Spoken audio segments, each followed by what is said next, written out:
This is Marc Gatford for The Sportsman. We are in the beating heart of New York City, Midtown Manhattan. Behind me, the Empire State Building. To the left of me, Madison Square Garden. The history is literally dripping off this place. Ali versus Foreman in the fight of the century. Evander Holyfield versus Lennox Lewis. Prince Nazim Hamed also came over here in the late 90s and announced himself to the American audience. If you haven't seen that fight, make sure you jump on it on YouTube.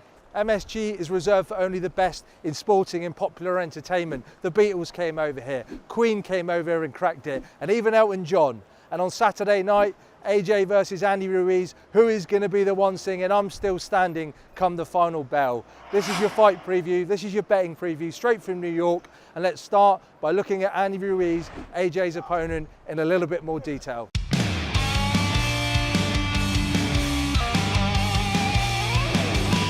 You haven't seen him before, he is someone with solid power. He's very durable, he's never been stopped. He's got very fast hands and he is a combination puncher.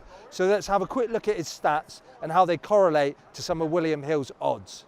74.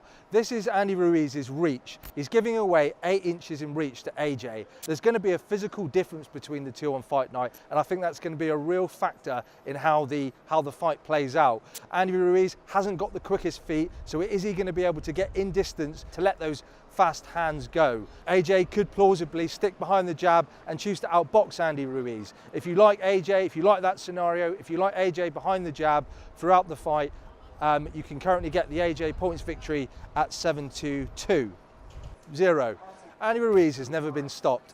He's never been stopped. He's never really looked like he's been in trouble. He's never really shown any vulnerabilities. So it'll be interesting to see how his chin holds up when he is tested. He could turn out to have a chin like Oliver McCall. We don't know. If you think Andy Ruiz can stand up to AJ's power, you can currently get the fight to go the distance, also at 7-2. 6.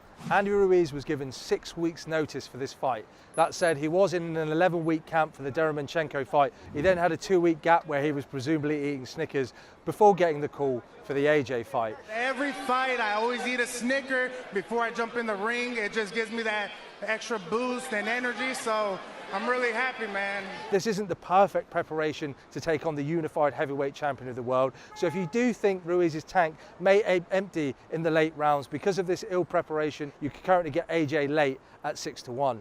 64. This is Andy Ruiz's knockout ratio. It's not the best and it's not the worst. He does have solid power, but my problem is that I think that Povetkin is a bigger puncher than Andy Ruiz, and Povetkin wasn't really able to put a dent in AJ despite having some success in that fight. But he does have fast hands like we've spoken about, and speed can kill. If you do like the Andy Ruiz knockout, you can currently get that out at 20-1.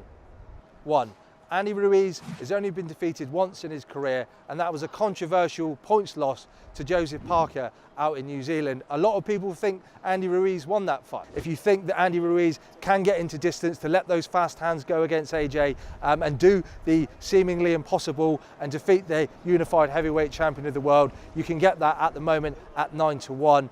The draw is out at 33-1. I will leave you with something that AJ said though. He said it himself.